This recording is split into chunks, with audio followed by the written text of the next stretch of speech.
자, 안녕하십니까? 안녕하세요. 네,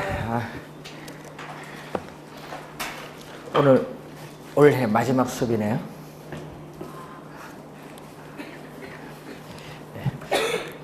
네. 올해 마지막 수업에서 내년 배우셔야 되겠네요. 자, 여러분 교재 105페이지에 보시면은 위험 관리 방법입니다.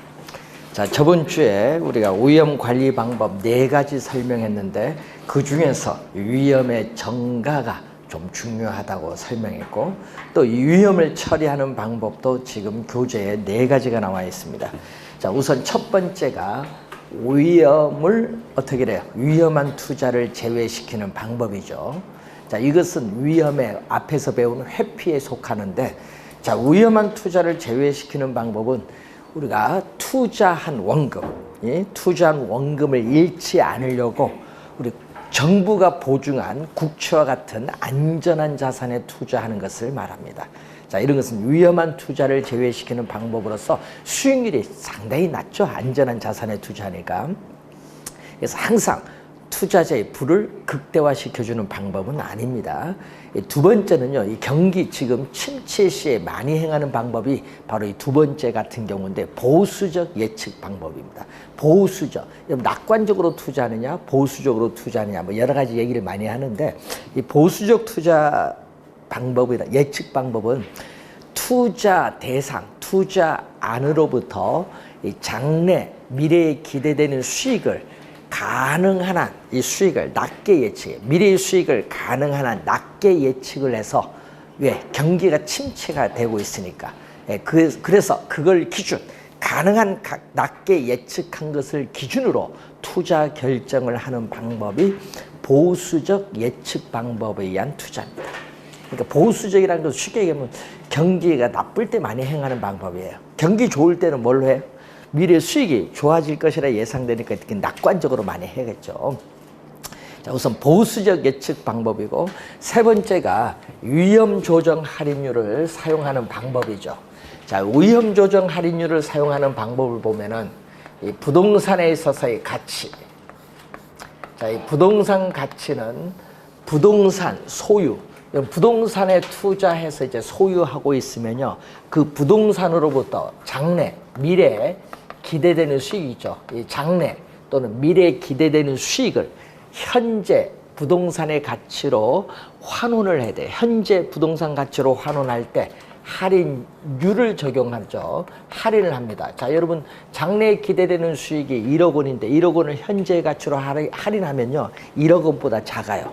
할인을 하게 되면 이때 할인율이 뭘로 적용하냐 하면 요구 수익률을 적용합니다. 자, 이제 나중에 또 배우겠지만은 그 위험이 높으면요, 자, 시장에서 우리가 이 위험이 높으면은 투자자가 요구하는 이 수익률도, 투자자가 요구하는 수익률도 높거든요. 즉, 요구하는 수익률이 높다는 건요, 분모가 높다는 얘기죠. 이 장래에 기대되는 수익은 안정적이라고 본다면 분모가 높으면 전체 값은 뭐가 돼? 전체 값은 작아지죠. 할인율이 5%에서 10% 이렇게 높아지면 부동산 가치는 낮아져요. 그래서 요구 수익률이 높으면은 이 부동산 가치는 이렇게 낮아지는데, 그래서 이때 이 위험과 부동산 가치는 이렇게 화살표가 반대로 변동하는 역관계에 있다는 걸 염두에 좀 두시면서, 자, 그래서 그 세 번째 보시면 어떻게 돼요? 이 장래, 이 기대되는 수익을 현재 부동산의 가치로 환원할 때 위험한 투자, 여러분 위험한 투자다. 위험한 투자라는 것은 위험이 높다는 거죠. 위험한 투자일수록 뭐를 적용한다? 높은 할인율을 적용한다. 요구 수익률인 할인율이 높아지잖아요. 그래서 위험한 투자일수록 높은 할인율을 적용한다. 시험 문제는요, 높은을요, 낮은으로 벌써 3번 출제했습니다. 말을 바꿔버립니다. 그래서 위험한 투자일수록 높은 할인율을 적용한다. 높은이 포인트. 정답 지문으로 많이 출제하는 내용입니다. 자, 그리고 네 번째, 이것도 우리가 시험에 많이 나오는 건데 당연히 우리가 30회 시험에도 또 출제했죠. 상당히 많이 출제되는 게 민감도 분석이란 용어죠. 자, 이 민감도 분석은 자, 우리 저번 주에 배웠을 때 뭐를 배웠죠? 우리는 위험의 통제를 배웠죠. 이 위험의 통제를 할 때 민감도 분석을 이용하는데 민감도 분석은 투입 요소가 있어요. 자, 여러분이 투입되는 요소에 임대료가 변하느냐. 자, 여러분 임대료가 상승하느냐 하락하느냐. 임대료의 변화라든지 또 전체 임대 면적 중 임대되지 않은 면적의 비율을 뭐라고 하죠? 공실률이라고 해요. 공실률. 뉴스 보면 뭐 상가 공실률 뭐 이런 얘기도 많이 나오죠. 공실률. 또 부동산을 운영하고 유지하는 데 드는 비용을 전문용어로 영업경비라고 해요. 또는 운영비용이라고 되죠. 영업경비, 운영비용. 자, 이런 것이 변할 거죠. 그럼 이 투입되는 요소가 변하면요. 이 산출되는 결과에 뭐가 변하느냐 하면 수익성이 변해요. 수익성. 그래서 임대료가 오르면 수익성 높아질 가능성이 있고 임대료가 하락하면 수익성이 떨어지죠. 그래서 이러한 투입 요소의 변화에 따라 산출되는 결과인 수익성이 어떻게 변하는가를 분석하는 게 무슨 거죠? 민감도 분석인데 이것을 뭐를 가지고 분석하냐 하면요. 회귀 모형이에요. 이것은 우리 영향을 주는 독립 변수거든요. 영향을 주는 우리 독립 변수고 수익성은 영향을 받는 우리가 종속 변수인데 이 민감도 분석을 뭐를 가지고 회귀 모형을 가지고 분석을 하는 거예요. 회귀 모형, 우리가 다중 회귀 분석 모형을 가지고 민감도 분석을 또 할 수가 있습니다. 자, 그래서 투입되는 요소의 변화에 따라서 산출되는 결과인 수익성이 어떻게 변하는가. 이 투자 이론이나 개발 이론에서 우리가 많이 활용하는 내용인데 이 개념을 시험 지문에 자주 출제하고 있다. 뭐 당연히 30회 시험에도 개념이 나와 있습니다. 자, 그리고 위험을 측정 보면 106페이지 밑에 보시면은 위험을 측정을 하죠. 자, 위험을 측정을 할 때는 자, 여러분 위험은 저번 주에 미래의 불확실성의 정도를 위험이라고 해요. 불확실성이 높으면 위험도 높다는 건데 그럼 위험을 측정할 때는 뭐를 가지고 측정하냐 하면요. 표준 편차. 자, 여러분 우리 중학교 때 우리 배우는 용어예요. 우리 통계라는 용어를 배우면요. 나오는 게 평균 표준 편차를 배우는데 이 표준 편차 우선 계산은 지금 안 하고 계산은 뭐 여러분이 나중에 배우고요. 우선 표준 편차라는 거 뭐냐. 자, 여러분 이 그림은 고등학교 때 배운 그림이에요. 자, 이 그림이 우리 고등학교 때 배우면은 통계를 배우면 이런 용어를 배웠어요. 정규 분포 곡선. 이항 분포, 뭐 정규 분포. 네? 우리 콰이스케어 분포 뭐 여러 가지 분포가 많거든요. 그 중에 정규 분포에 대한 곡선이다. 정규 분포는요, 요거죠, 요 점선, 요걸 중심으로 좌우 대칭인 곡선 되겠죠. 이때 이게 바로 뭐냐? 이 점선이 바로 평균인 기대 수익률이에요. 이 점선이 평균인 기대 수익률 중심으로 좌우 대칭인 곡선임입니다. 좌우 대칭. 자, 그러면은 이제 이 평균이잖아요. 이 평균.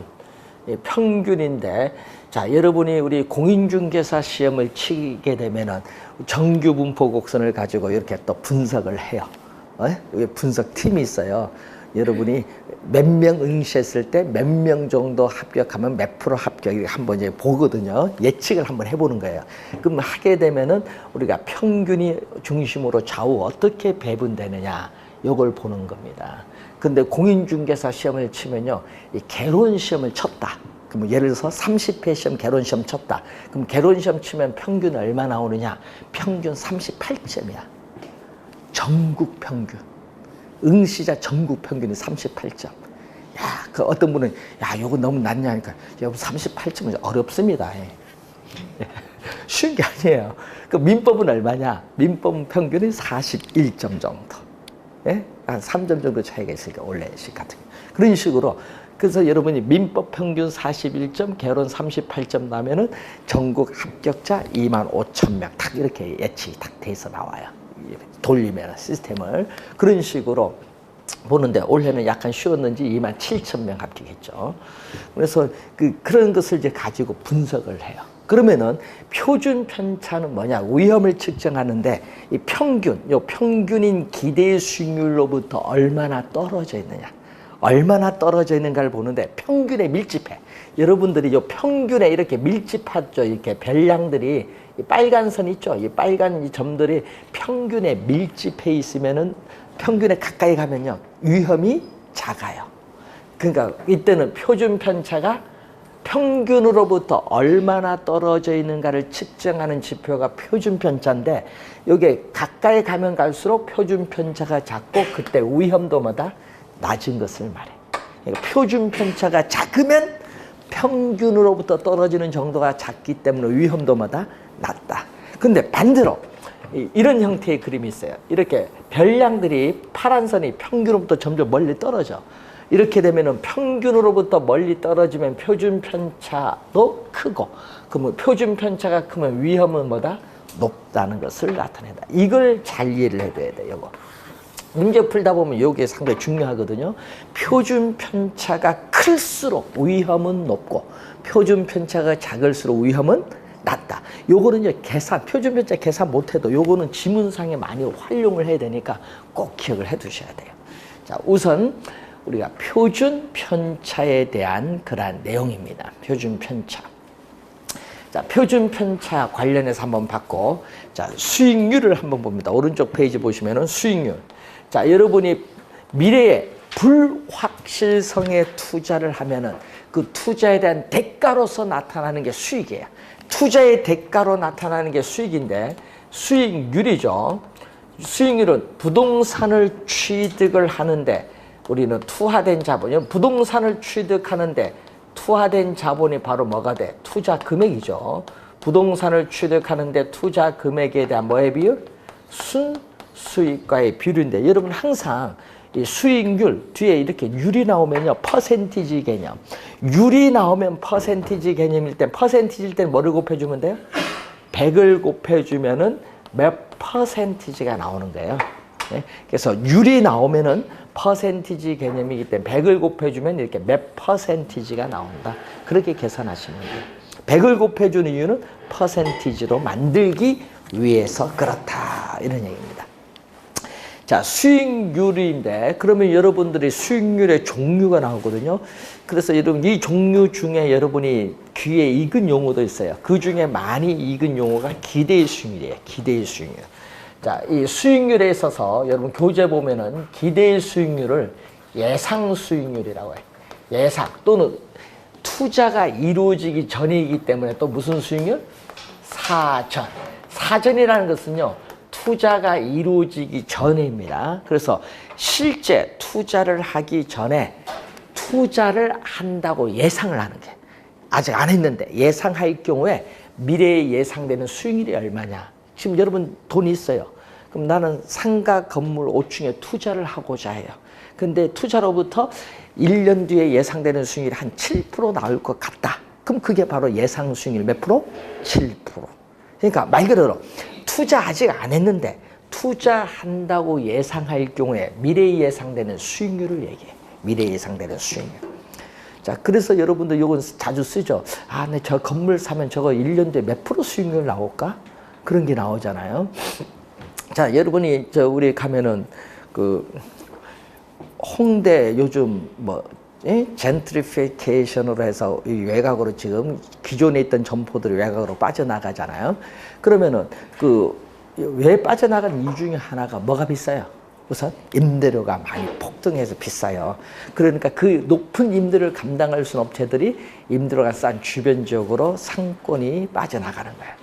자, 그런데 그럼 이제 투자를 할 때 생각해야죠. 야, 내가 이 건물을 투자했을 때 공실이 없이 임차인들을 안전하게 확보해서 임대를 받았을 때 수익률이 어느 정도 나와야 나는 만족할 거냐. 생각을 해봐야죠. 건물 살고자 하면은. 그래서 분석을 해보는 거야. 임대료 얼마, 운영경비 얼마, 쫙 해서 순수익해서, 순수익이 이제 분석이죠. 수익에서 비용을 빼야 순수익이 나올 거 아니야. 그럼 순수익에서 막 대출 받으면 이자도 빼야 될 거 아니에요. 이런 걸 다 고려했을 때 수익률이 어느 정도 나올 건가 이제 계산을 해봐야 돼. 그랬는데 수익률이 미래 예상되는 수익률이 기본적으로 한 5% 나온다. 그런데 5% 나오는데 어떻게 돼요? 자기가 그것을 다른 곳에 투자했을 때 수익률이 더 낮다. 그러면 상가 건물 사야지. 뭐 그런 식으로 판단을 막 해보겠죠. 그래서 그런 수익률을 이제 판단을 잘 해야 돼. 요즘에 신도시 우리가 가면요, 신도시의 상가 건물 분양 가격이 너무 비싸요. 그러다 보니까 분양받기도 어렵고 임대료도 비싸요. 그래서 요즘 신도시의 상가 건물 공실이 엄청 많아요. 투자를 안 한다는 얘기예요, 임대료 때문에. 그러다 보니까 어떻게 돼요? 신도시에 상당히 공실이 많아서 상당히 좀 저녁 되면요 썰렁합니다. 상가가 없어서. 그런 경우가 있을 때는 투자하면 안 되지. 예상되는 수익률을 따져봐야죠. 그런데 문제는 예상되는 수익률도 있지만 거기 보면 또 무슨 수익률? 실현 수익률은요, 실제 수익률이야. 실제 수익률이고 실제 투자를 하고 난 이후니까 사후고 이미 과거에 달성된 수익률이야. 과거에 이미 달성된 수익률을 다른 말로 뭘로 표현한다? 역사적이란 말을 써. 역사적 수익률. 우리 시험에 보면 말을 약간 돌려서 출제를 또 하잖아요. 사후예요. 그럼 실제 투자가 이루어지고 난 후에. 그러니까 투자 이루어지고 난 이후니까 사후. 1년 지나서 투자했는데 6% 수익률이 달성됐다. 그럼 그 6%가 뭐? 실현 수익률. 그러니까 과거에 이미 달성된 수익률을 무슨 수익률? 역사적 수익률이에요. 이미 달성됐다. 자, 그럼 가끔 이런 게 있죠. 자, 나는 상가 건물의 7%를 예상해서 투자했는데 실제 투자를 했더니 6%밖에 안 나왔다. 그럼 예측이 맞았어요, 틀렸어요?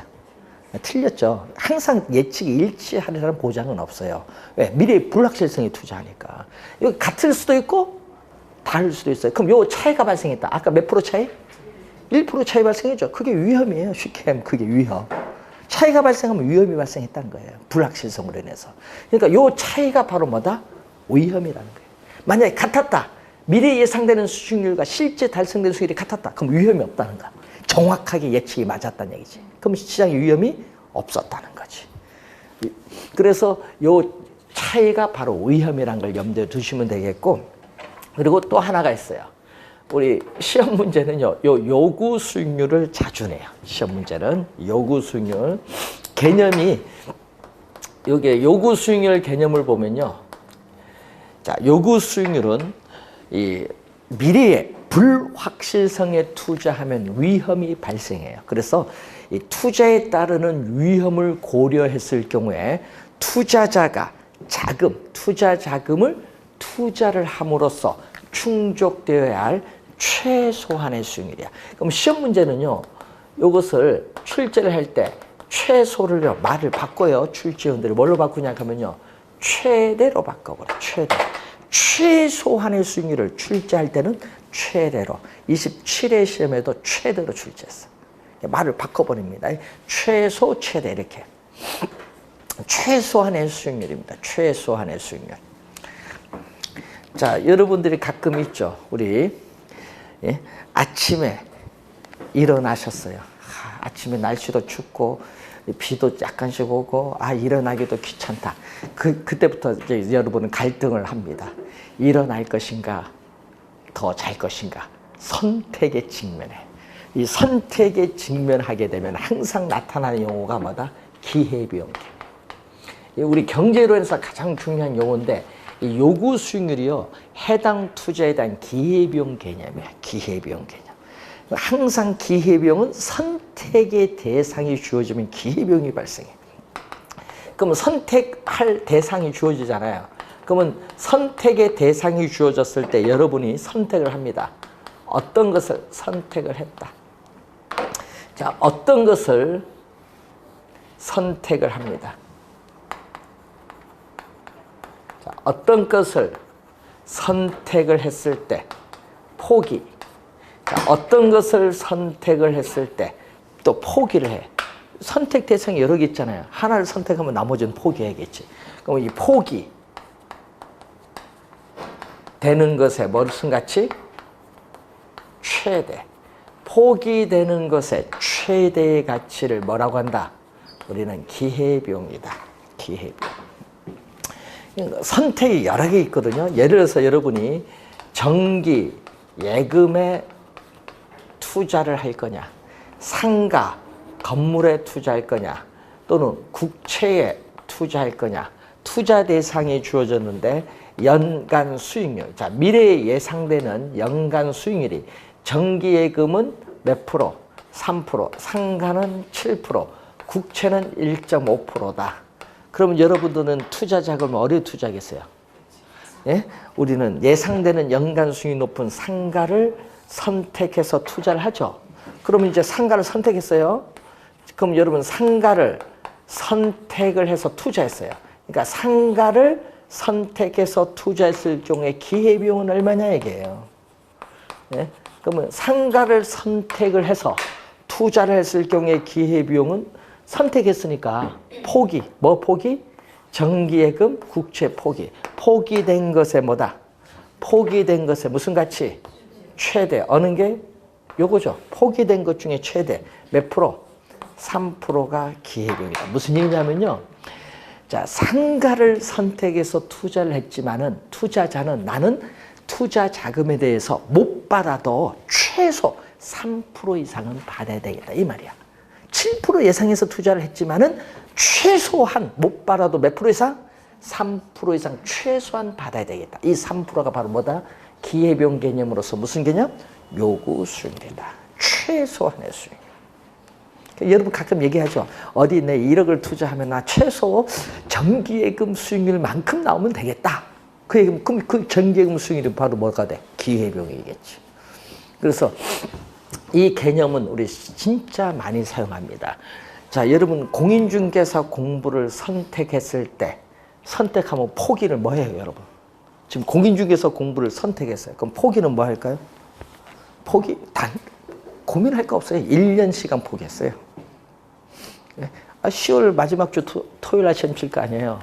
예? 그럼 그 기간 동안 포기한 거야. 그 기간 동안 포기된 가치, 화폐로 따지면 얼마가 될까요? 예? 교재값, 예?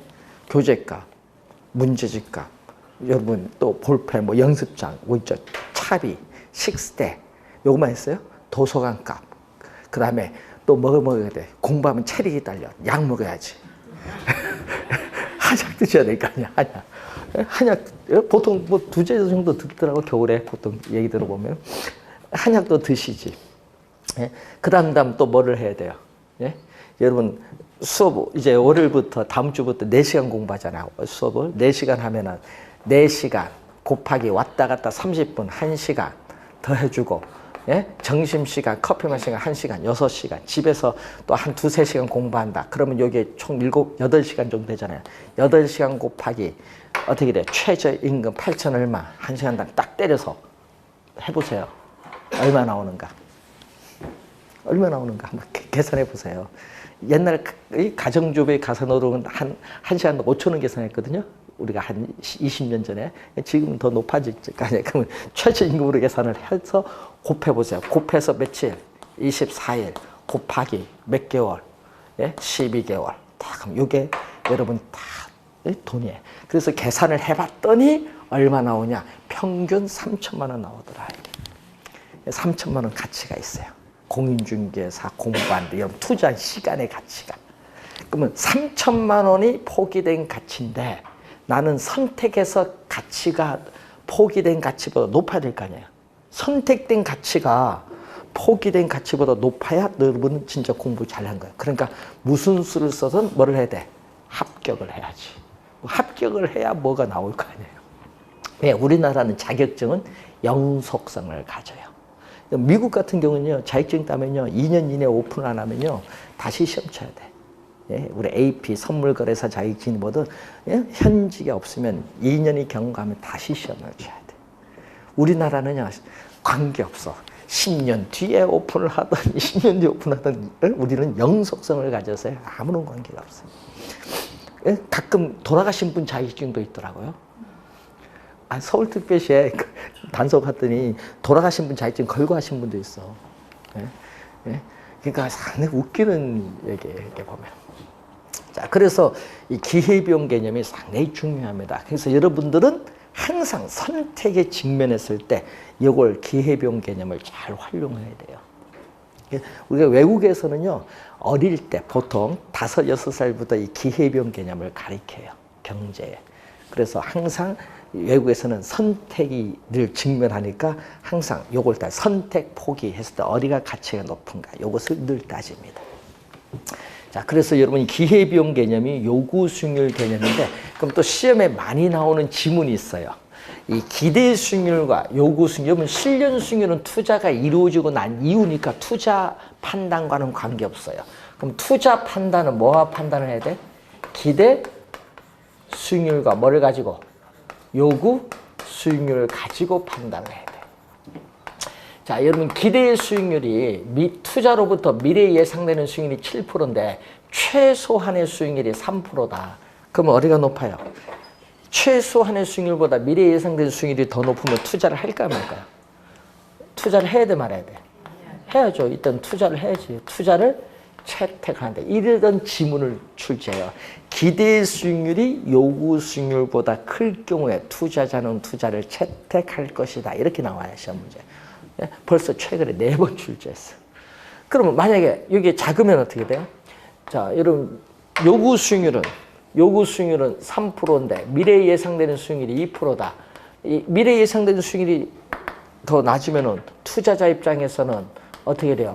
난 최소 이것도 못 맞추니까 투자를 하려고 하지 않겠죠. 기각을 한다. 그래서 이러한 투자를 할 것이냐 안 할 것이냐 이 판단 기준이 시험 문제에 자주 출제한다는 거.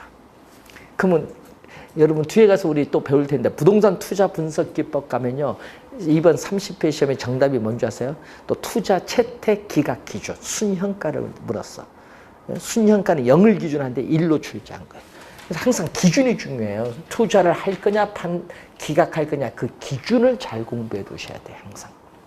자, 우선은 기대 수익률, 요구 수익률 개념을 설명했고, 자, 저번 주에 위험에 대한 투자자의 태도 3가지를 배우셨어요.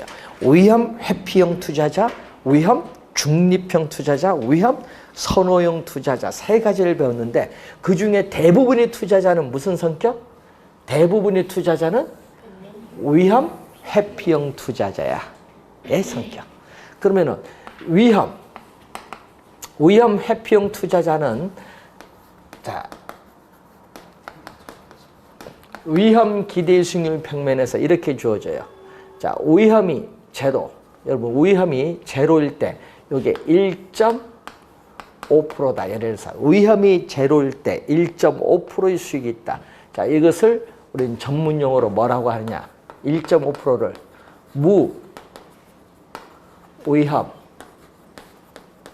무위험 자산의 수익률, 줄여서 뭐죠?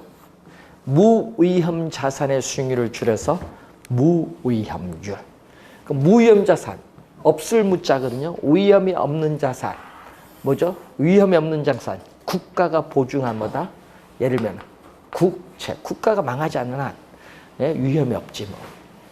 국채 같은 게 대표적인 무위험 자산의 수익률입니다. 국채. 국채 수익률 같은 건 얘기인데 무위험률이 1.5%인데 이 무위험률은요. 점수를 치면 얘기거든요. 위험이 5%든 4%든 3%든 0%든 위험에 관계없어요. 위험이 높든 낮든 위험에 관계없이 요 1.5%는 변화가 없다. 자, 예를 들어서 1년 만기 국채를 샀어요. 1년 만기 국채를 사면요. 그 국채 수익률은 1년이라는 순수한 그 시간에 대한 대가만 줘. 그래서 요 크기 1.5%는 뭐죠? 순수한 뭐에 대한 대가? 시간에 대한 대가만 줘요. 순수한 뭐에 대한 대가? 시간. 위험에 대한 대가는 없어. 순수한 시간에 대한 대가. 여러분 자동차를 취득을 하면 여러분 사는 게 있죠. 뭐를 사요? 여러분 자동차 구입을 하면은 지하철 공채 사죠. 지하철 공채 5년짜리 공채를 사잖아요. 반드시 구입을 하게끔 돼 있잖아요. 그래서 여러분 그거 뭐 팔잖아요. 출입하면 그래요. 은행에 72% 할인율 적용해서 보통 18% 적용하니까 요즘에 그래서 그걸 매각을 해서 현금화를 하는데, 그런데 문제는 그 지하철 공채가 5년이다. 그럼 그 뭐에만 줘? 5년이라는 뭐에 대한? 시간에 대한 대가만 주는 거예요. 5년에 대한 시간에 대한 대가. 지금은 은행에서 거래가 이루어지니까 얼마 안 돼요. 할인율이 18% 정도 될까요? 근데 과거에 은행에서 할인을 하지 않을 때는요, 여러분 자동차 사서 지하철 공채 5년짜리를 팔려면요, 사채업자를 팔았어요. 거기 있으면 알아서. 근데 할인율을 몇 프로 적용한 줄 아세요? 50% 적용했어요. 그럼 그 사람들은 자동차 산 사람마다 매일 이렇게 받을 거 아니야. 받아서 5년 지나면 계속 그걸 하면은 엄청난 수익이지. 앉아서 어떻게 돈을 버는 거지. 그래서 옛날에 돈을 많이 벌었는데 그게 나중에 문제가 계속 되니까 은행에서 채권 거래를 하게끔 이제 허용을 한 거지. 예? 그 시간에 대한 대가를 주는 거예요. 국가가 보증하면 뭐다 안전한 자산이잖아요. 그러니까 얼마나 좋아요, 그게. 예? 거의 확실하잖아요. 그래서 장래, 미래에 기대되는 수익이 확실하다. 국가가 보증하니까 확실한 경우의 수익률을 뭐라고 해요? 무위험률이에요. 그런데 문제는 위험이 제로일 때잖아요. 근데 문제는 일반적으로 우리 위험이 존재하니까, 뭐 국채 가는 경우는 다 위험이 존재하죠. 이렇게 갑니다. 위험이 높을수록 뭐도 높아져요? 수익률도 높아가는 게 일반적이에요. 자, 이런 경우를 누구? 위험 회피형 투자자. 위험 회피형 투자자는 요 위험축, 요 X축이죠? 요 X축인 위험축에 대해서 밑에서 보면 볼록해요. 예? X축에 대해서 볼록한 뭐다? 무차별 곡선입니다. 무차별 곡선. 그러면 문제는요, 이 점이든 이 무차별 곡선상의 투자자의 만족은 다 똑같다. 그러면 여러분들이 무차별 곡선의 개념이 우리가 나와 있는데, 자, 무차별 곡선의 개념을 보시면은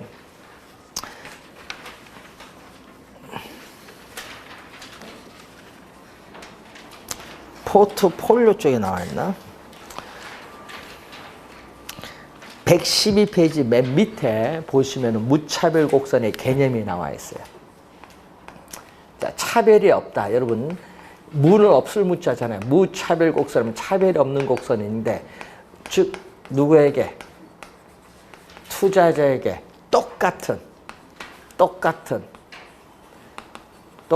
동일한 효용. 여러분, 효용은 뭐였죠?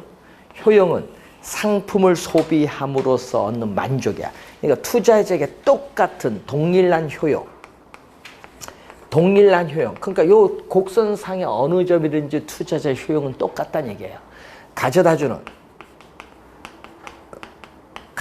뭐? 위험과 뭐의 조합? 기대의 수익률의 조합. 위험과 기대의 수익률의 조합. 요 점은 뭐죠? 위험이 제로일 때 기대의 수익률은 1.5%. 이 점이라 하면 요거 뭐죠? 위험이 예를 들어서 2%일 때 기대의 수익률은 2%. 뭐 이런 식으로. 위험과 기대의 수익률의 조합을 연결한 곡선. 이 조합을 무차별 곡선이라고 해요. 그래서 위험 X축에 대해서 이렇게 볼록한 형태의 무차별 곡선은 위험 회피형 투자자의 무차별 곡선이 돼. 자, 그러면은 이때 위험이 예를 들어서 4%다. 자, 위험이 4%일 때 요게 무위험률의 크기는 1.5%인데 또 여기 있죠. 또 요 크기. 요 크기만큼 또 여기 있어요. 이 크기가 우리가 뭐냐 하면은 위험 할증률이라고 해요. 위험 할증률. 요 크기를 위험 할증률. 위험 할증률인데 위험은 우리 리스크라고 해요. 리스크. 위험은 리스크이고요. 할증률은 프리미엄. 자, 이 프리미엄이란 영어 단어를 번역을 한 거예요. 할증률로 번역한 거예요. 이건 위험에 대한 대가. 그래서 투자를 하게 되면은 그 대가로서 시간에 대한 대가만 지불하는 것이 아니라 무슨 대가도 줘야 돼요? 우리는 투자에 대한 대가는 시간에 대한 대가뿐만 아니라 위험에 대한 대가도 지불해야 돼요. 왜? 미래의 불확실성에 투자하니까. 자, 그러면은 우선은 그럼 수익률이 몇 프로예요? 그럼 예를 들어서 요게 예를 들어서 5%다. 5%면 어떻게 돼? 위험이 4%일 때는 나는 어떻게 돼? 기대되는 수익률이 몇 프로? 5%다. 그럼 요 나머지가 몇 프로? 3.5%는 뭐가 돼? 3.5%는 위험에 대한 대가를 지불한 거다. 그 얘기죠. 자, 그래서 여러분이 요 그림을 보면은, 일반적으로, 일반적으로 위험과 수익은 무슨 관계에 있다? 비례 관계에 있다. 비례. 자, 여러분 비례, 반비례 우리 경제론 배울 때 배우셨어요. 비례 관계에 있는데 시험 문제는요. 이걸 뭘로 출제하냐 하면요. 반비례로 막 출제해버려. 말을 바꿔서. 비례, 반비례, 또 플러스, 마이너스, 최대, 최소 말을 자주 바꾸거든요. 비례를 반비례로 출제하는데 한번 그림 보면 돼요.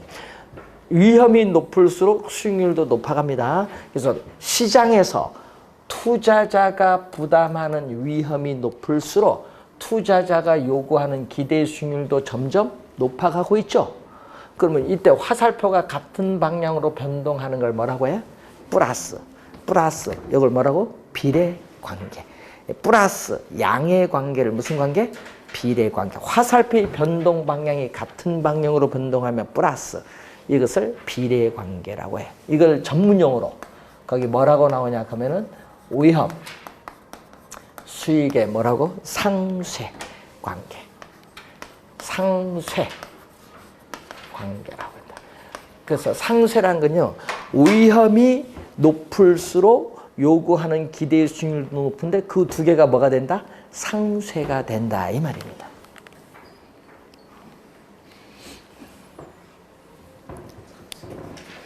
여러분 시험 문제 이렇게 출제하거든요. 시험 문제. 예? 우리는 시장에서 위험이 높을수록 위험 회피형 투자자가 요구하는 수익률은 더 높게 요구한다. 그러면 이게 골치 아픈 거야. 시험 문제는 더 높게 요구한다. 요건데 시험에는 본 시험에는 더 어떻게 돼? 낮게 요구한다. 이렇게 내버려. 말을 바꿔버립니다. 그러면 곰곰이 또 이게 생각을 하거든요. 예? 이게 잘못하면 틀릴 수도 있어요. 그래서 시험 지문에 이 그림을 잘 이해를 해놔야 돼. 자, 위험 회피형 투자자의 그림 보면서 뭐 위험이 높으면 또 뭐도 높아가고 있다? 기대 수익률도 높아가고 있다는 걸 항상 염두에 두시면 돼요. 그래서 시험 문제 또 우리가 2년 전 29회 시험에 또 정답은 또 여기서 물었거든요. 투자자가 요구하는 수익률은 위험을 전혀 수반하지 않을 경우에 얻을 수 있는 수익률 무위험률에다가 뭐를 대준다? 위험 할증률을 대준다. 그래서 여러분 2년 전에 정답이 여기서 물었거든요. 무위험률이 1.5%인데 2%로 오른다. 무위험률이 상승하면 뭐도 오르나요? 요구 수익률도 오른다. 그럼 시험 문제는요. 무위험률이 상승하면 투자자의 요구 수익률은 하락한다. 이렇게 출제했어요. 그럼 그 지문은 틀렸죠? 그게 2년 전 29회 시험 정답입니다. 수식에서 이제 말을 묻는 거죠. 또 시장에서 증대되는 위험에 대한 대가인 위험 할증률이 높으면 어떻게 돼? 위험 할증률이 높으면 또 투자자 요구하는 수익률도 뭐 한다? 높아지죠. 여기 높으면 여기 또 높아지지. 요것도 이렇게 해서 요 수식을 그래서 시험 문제에 많이 출제를 하는 거예요. 자, 그러면은 지금 여기 1.5%잖아요. 1.5%고 여기 3.5%니까 몇 프로죠? 지금 우리가 5%만큼 요구하는 수익률이 나올 텐데 최소 나는 5%는 받아야 되겠다 이렇게 나올 텐데 문제는 이 투자자의 요구 수익률에 영향을 미치는 또 중요한 요소가 인플레이션이 있어요. 자, 인플레이션이 발생하면 돈의 가치는 떨어지니까 투자자는 손해를 봐요. 그러니까 손해를 안 봐야잖아요. 그래서 우리 인플레이션이 예상된다. 예상 인플레이션. 자, 인플레이션이 예상되는 경우에는 자, 인플레이션이 2% 예상되면 2%만큼 돈의 가치가 떨어지니까 손해를 보니까 투자자는 2%만큼 더 수익률을 요구합니다. 몇 프로 요구해요? 네, 7% 요구하겠지. 그래서 인플레이션이 예상되는 경우에는 예상된 인플레이션율만큼 투자자가 요구하는 수익률도 높아지는데 이것을 우리는 어빙 피셔. 자, 어빙 피셔라는 학자는 이걸 뭐라고 했다? 피셔 효과라는 말을 사용했다. 피셔 효과. 인플레이션이 예상되는 경우에는 예상되는 인플레이션율만큼 투자자의 요구 수익률도 그만큼 더 높아진다. 2% 예상되면 2%만큼 더 높아져요. 수익률이 5%에서 7%로. 이것을 뭐라고 한다? 피셔 효과라는 명칭을 사용한다. 그래서 요 수식, 여러분 요 수식을 말로 출제를 많이 하겠죠. 자, 우선은 그 내용을 여러분 교재 109페이지에 거쳐 설명했고, 109페이지 밑에 있는 그 수식은 요거죠. 109페이지 밑에 있는 수식은 요 설명이에요. 요거. 자, 그런 내용을 우선 한번 확인을 한번 해보시면 되겠습니다. 자, 110페이지에 보시면은 수익을 측정하죠. 수익을 측정할 때는 거기 보면 뭐가 나오죠? 순영업소득. 순영업소득은 순수익이죠. 순영업소득의 기대치. 여러분 기대치는 평균값. 순영업소득의 기대치, 평균값 또는 기대값이라고 하죠. 기대값, 평균값으로 추계되는 기대 수익률로 측정한다. 기대 수익률의 동그라미. 여러분 하여튼 수익을 측정할 때는 뭘로? 기대 수익률. 아까 위험을 측정할 때는 뭐 갖고? 표준 편차. 위험을 측정할 때는 표준 편차. 수익을 측정할 때는 우리가 기대 수익률인데, 자, 그 예제 문제 한번 보세요.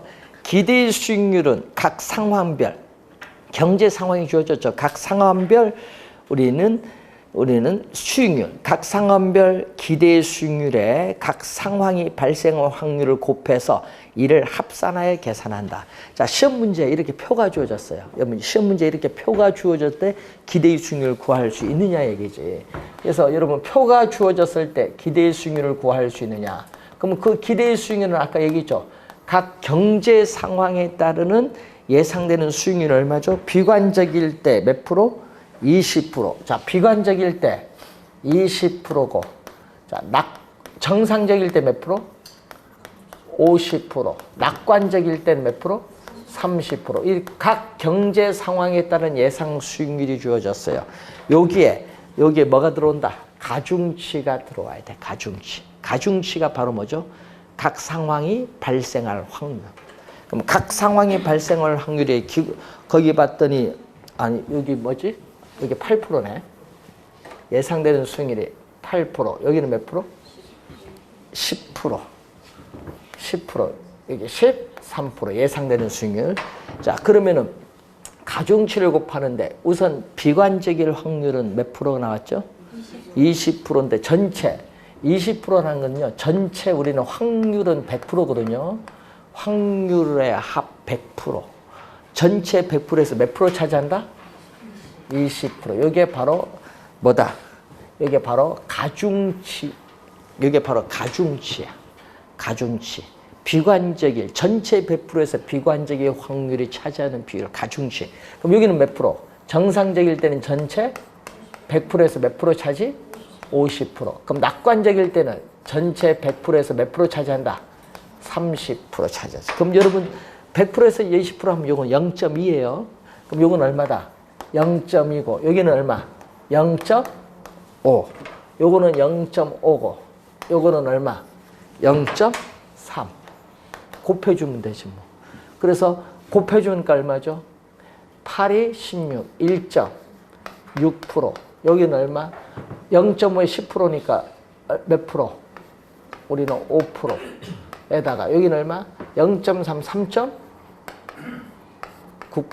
13에 0.3이니까. 그러면 얼마죠? 8, 9, 10점? 몇 프로?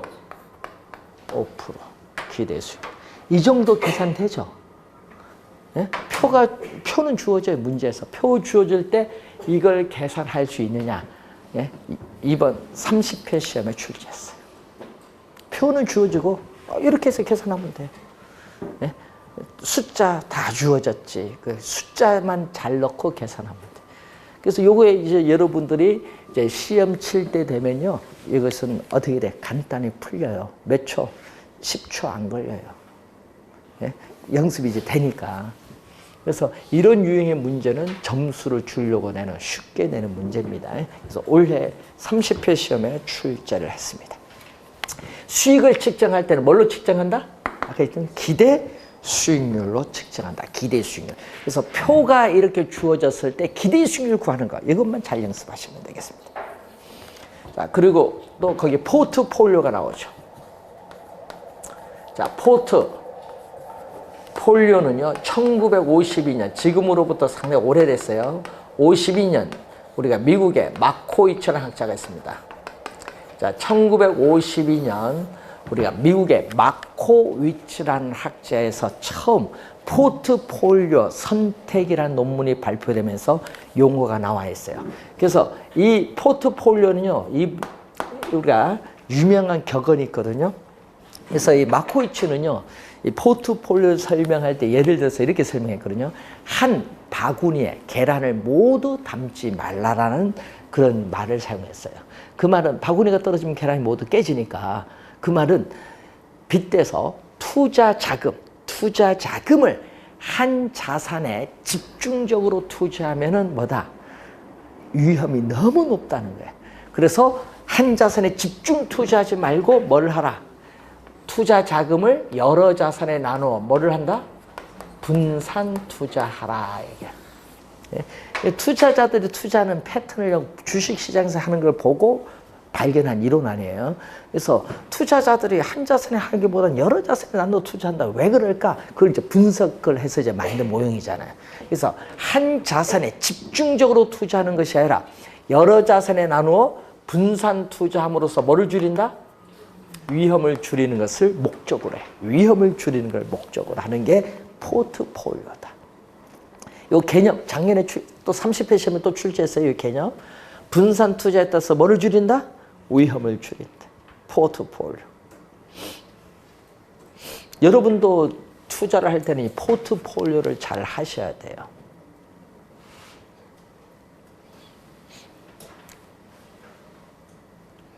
우리나라 분들이 이 직장인들이 제일 많이 과거에 했던 건 뭐를 많이 했어요? 옛날에 보면은 우리 정기예금, 정기적금, 옛날에는 재형저축이라는 것도 있었는데 그런데 투자를 많이 했는데 예? 안전하죠. 그래서 거기 많이 했는데 그때 사람들이 거기다가 약간 좀 이제 대학교에서 좀 이제 경영학과나 이런 경상 계열에 나오신 분들은 주식에 투자하신 분도 좀 있고 채권에 투자하신 분도 있는데 그 주식 채권에 투자하신 분은 거의 많이 없지요. 그때 당시에 보면은. 예? 주식 시장이 우리가 대중화된 게 90, 80년대 후반부터 우리가 대중화되기 시작했는데 그 전에는 거의 많이 투자를 안 했습니다, 사람들이. 자, 그래서 이제 상당히 분산 투자할 때는 옛날에는 대상이 많이 없었는데 요즘 많아지잖아요. 주식도 있고 채권도 있고 펀드도 있고 파생 금융 상품도 있고 금도 있잖아요. 예? 금 뭔지 알죠? 금 하면은 우리가 뭐 사는 게 아니라 뭘 사요? 골드 바잖아요. 금 투자, 골드 바. 금이 벌써 올해 20% 올랐잖아요. 금 가격이. 금 가격이 계속 안전자산으로서 상당히 중요하잖아요. 그리고 돈이 이제 더 많다. 그러면 이제 뭐 한다? 이제 돈이 이제 몇 조씩 움직인다 하면 이제 어디 석유나 구리, 알루미늄 이런 뭐에 원자재도 투자를 합니다. 돈이 더 많아지면 또 돈이 더 많다. 그러면 어디가 이제 거기서 이제 또 투자가 시카고 상품 선물 거래소 가서 농산물까지 투자를 합니다. 농축산물. 예? 왜? 올라가서 가격이 액수가 많아지니까 전 세계를 대상으로 해야 되니까. 그래서 이제 투자를 이제 하는데 여러 개 나누어도 이제 투자를 하면서 수익률을 어떻게 돼요? 위험을 줄이면서 수익률을 될 수 있는데 동일하게끔 더 높게끔 가져가려고 하지. 그래서 하여튼 분산 투자가 그래서 상당히 중요합니다. 자, 그럼 포트폴리오 해도 위험이 있을까 없을까요? 이제 위험을 줄이는 거지 위험은 있어요. 왜? 하여튼 미래 불확실성에 투자하니까 위험은 있는데 그래서 여러분 교재에 위험이 111페이지에 보시면 그림 하나가 나옵니다. 자, 요 그림 잘 이해를 해 두셔야 되는데 시험 문제 체계적 위험과 비체계적 위험은 우리 포트폴리오가 나오면 거의 단골로 출제를 해요. 원래 시험도 거기서 정답을 또 물었죠. 그러니까 하여튼 단골이야. 자, 포트폴리오를 구성하는 자산의 수가 주어졌어요. 자, 그림 보면 이렇게 가죠.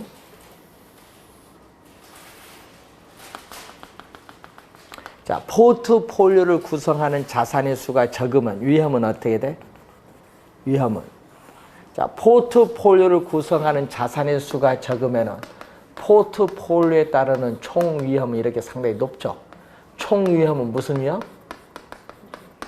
총 위험은 체계적 위험과 비체계적 위험의 합으로 구성되어 있다. 자, 이때 요 크기 위험은 이렇게 두 개로 이렇게 나눕니다. 두 개. 자, 그러면은 요 위험이 바로 무슨 위험이냐면 비체계적 위험이다. 자, 비체계적 위험은 자, 개별 부동산이 가지고 있는 특성에 의해서 야기되는 위험이에요. 개별 위험입니다. 그래서 개별 위험이기 때문에 투자 대상을 다양화하여 분산 투자를 함으로써 비체계적 위험은 제거할 수 있다. 제거할 수 있다는 것은 피할 수 있는 위험이다. 우선 피할 수 있는 위험. 그럼 시험 문제는요, 가끔 피할 수 있다, 없다 많이 내거든요. 피할 수 무슨 위험? 있는 위험. 그래서 하나만 잘 암기하면 돼. 비가 와서 우산을 쓰면 비를 피할 수 있다. 하여튼 하나만 정확히 암기해두면 나머지는 쉽습니다. 뒤에는 체계적 위험이야. 체계적 위험은 시장의 힘에 의해서 야기되는 시장 위험입니다. 시장의 힘에 의해서 야기되는 시장 위험이죠. 자, 전반적인 부동산 경기가 침체하고 있다. 대출 금리가 인상되고 있다 하면은 시장에 존재하는 모든 부동산에 다 영향을 줘요. 시장에 존재하는 모든 부동산에 다 영향을 주기 때문에 이거는 피할 수 없는 위험이다. 피할 수 없는 위험. 이건 피할 수 뭐다? 없는 위험. 자, 그러면 비체계적 위험은 피할 수 있는 위험, 체계적 위험은 피할 수 없는 위험. 요거 시험에 많이 묻습니다. 있나 없나? 요거 잘 틀려요. 시험장에 쉬운 건데. 자, 그러면 그림 보세요.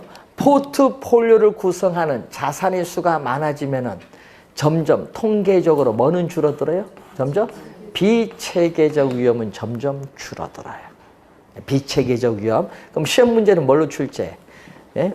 포트폴리오를 구성하는 자산의 수가 많아질수록 통계적으로 비체계적 위험인데 시험에는 체계적 위험 이렇게 출제해버립니다. 또 지문상에 잘 봐야 돼. 체계적 위험, 비체계적 위험 말을 바꾸기입니다. 자주. 자, 그러면은 여기까지 오면 뭐는? 비체계적 위험은 이제 완전히 제거됐어요. 그 뭐만 남아요? 포트폴리오를 구성하는 자산의 수가 많아도 요거는 변화가 있다 없다? 이건 없어요. 그래서 포트폴리오를 구성하는 자산의 수가 많아도 체계적 위험은 제거되지 않아요. 요거는 계속 변화가 없잖아요. 요 각 크기는 변화가 없잖아요. 체계적 위험은 제거가 안 돼. 그렇지만 뭐는? 비체계적 위험은 포트폴리오를 구성하는 자산 수가 많아지면 어디까지? 완전히 제거될 수 있죠. 뭐까지 줄일 수 있다? 0까지. 비체계적 위험은 0까지 줄일 수 있다. 즉 완전히 제거할 수 있다 이 말이죠. 시험 지문에 자주 우리가 출제가 되는 용어, 체계적 위험, 비체계적 위험에 대한 내용입니다. 하여튼 개념 자주 출제하기 때문에 우선 잘 확인 좀 해두시면 되겠습니다.